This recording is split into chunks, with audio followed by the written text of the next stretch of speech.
간호사 4명 중 1명은 최근 반년 사이에 의사로부터 직장 폭력을 당한 적이 있는 걸로 나타났습니다.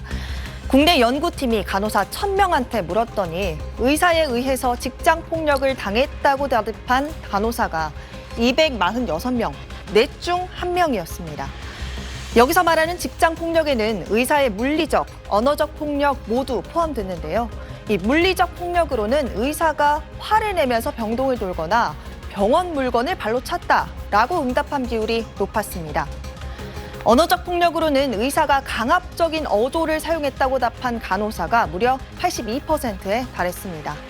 이 외에도 반말하거나 소리를 지르고 간호사를 무시하는 발언을 들었다고 대답한 비율도 높았습니다.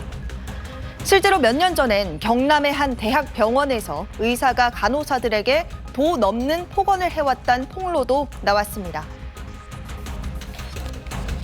경남 창원에 있는 경상대 병원입니다. 이 대학병원 의사가 수년간 간호사들에게 인격 모독이나 망신 주기식 폭언을 퍼부어 왔다는 주장이 제기된 건 지난 2020년입니다.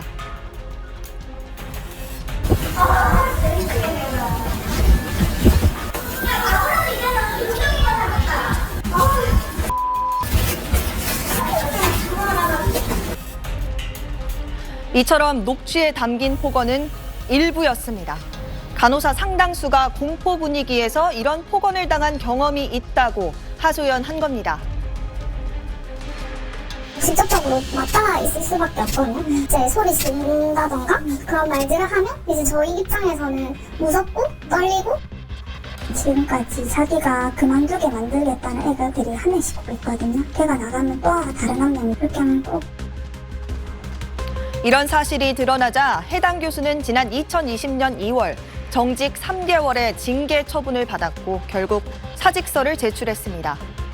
비슷한 시기 이 대학병원의 또 다른 의사도 간호사들에게 욕설과 폭언 등을 했다는 사실이 알려지며 정직 3개월의 징계 처분을 받았는데, 과거 간호사를 폭행해서 이미 정직 3개월 처분을 받은 전력도 있었습니다. 다만 현실에선 이렇게 의사가 가해자일 경우 피해 간호사들이 용기 내서 신고하는 경우는 드문 걸로 나타났습니다. 별일 아닌 척 넘어가거나 재발하지 않도록 조심했다면서 소극적인 행동을 보인 간호사들이 이렇게나 많았던 겁니다.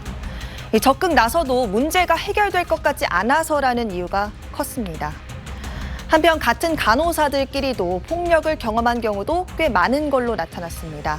사실 이 간호사 간 폭력은 다 타버릴 만큼 괴롭힌다는 이른바 태움이라는 말까지 생길 정도로 사회 문제가 되기도 했습니다.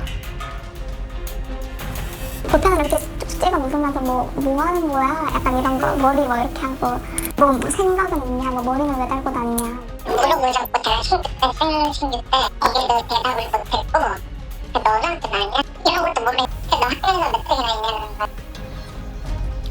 태움으로 불리는 간호사 사이의 괴롭힘은 어제 오늘 일이 아닙니다. 견디다 못해 스스로 목숨을 끊는 간호사들도 나왔습니다. 조문은 우리 병원 사람들은 안 받았으면 좋겠어. 지난 2019년 1월 스스로 목숨을 끊은 서울의료원 고 서지윤 간호사의 마지막 메시지였습니다. 서 간호사의 죽음 이후 꾸려진 시민대책위원회 조사 결과 서 간호사는 직장에서 커피를 타다 질책을 받고 동료 직원들의 괴롭힘과 욕설에 시달린다며 가족들에게 하소연했던 사실이 확인됐습니다. 앞서 2018년 2월 스스로 목숨을 끊은 서울 아산병원 고 박선욱 간호사에 대해선 병원 내 괴롭힘, 태움으로 처음으로 산재가 인정되기도 했습니다. 지난 2021년 11월엔 의정부 을지대병원 소속 신입 간호사가 괴롭힘을 당한 뒤 병원 기숙사에서 극단적 선택을 하기도 했습니다. 수사 결과 한 선배 간호사가 피해자의 멱살을 잡는 등 폭행한 사실이 일부 확인돼 지난 1월 징역 6개월 실형을 선고받았습니다.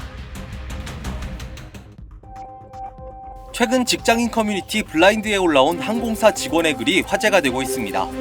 해당 직원에 따르면 주니어 승무원이 승객들 휴게 시점에 스탠바이를 하고 있었습니다. 스탠바이란 손님을 마주보고 앉아서 콜받기 등 주로 막내 승무원들이 하는 일이라고 하는데, 해당 승무원은 기내가 추워 담요를 덮었다고 합니다.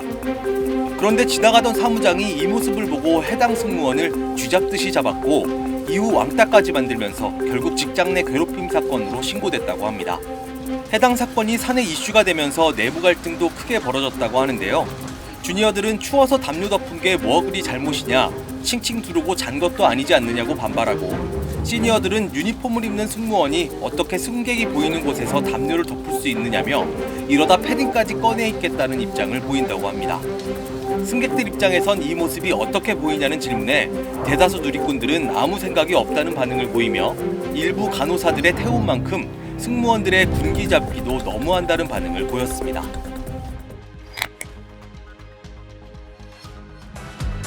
한 유명 경비 보안업체 부서 단체 대화방 내용이 공개돼 논란이 되고 있습니다. 후배들에게 연차 사용을 제재하는 등 갑질을 하는 모습이 포착되는데요. 오클릭 세 번째 검색어는 군대 같은 경비업체 폭로입니다. 최근 한 온라인 커뮤니티에는 연차를 못 쓰게 하는 어느 경비업체라는 제목의 글과 함께 단체 대화방 사진이 갈무리 돼 올라왔습니다. 상급자가 올린 근무 관련 공지사항이 담겨 있었는데요. 출동 업무를 뜻하는 CS 근무 인원이 없는 관계로 10년차 이하 후배들은 앞으로 4개월간 연차를 통제한다는 내용이었습니다.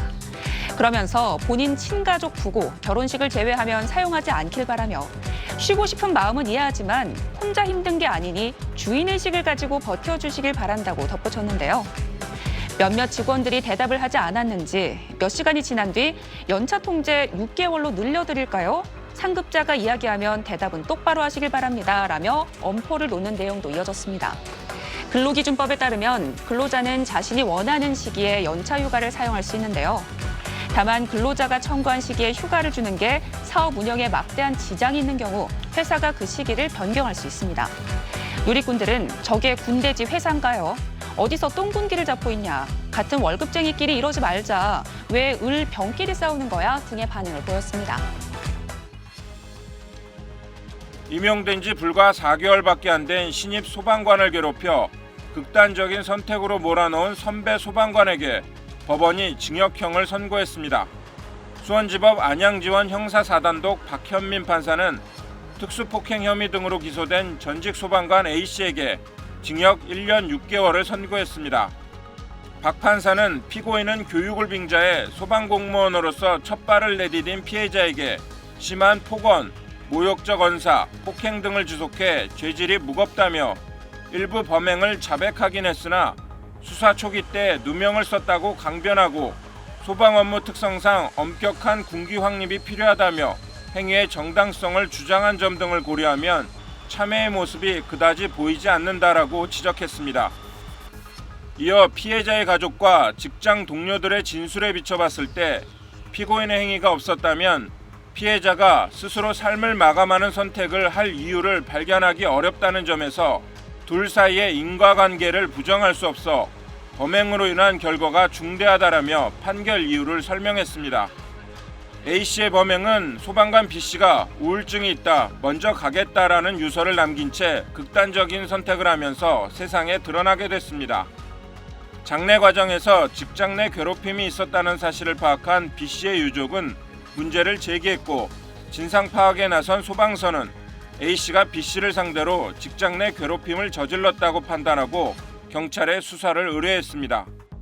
경찰 조사 결과 A씨는 아무런 이유 없이 비키라며 때리거나 군기를 잡겠다는 이유로 둔기를 이용해 발등을 찍는 등 폭행한 것으로 드러났습니다.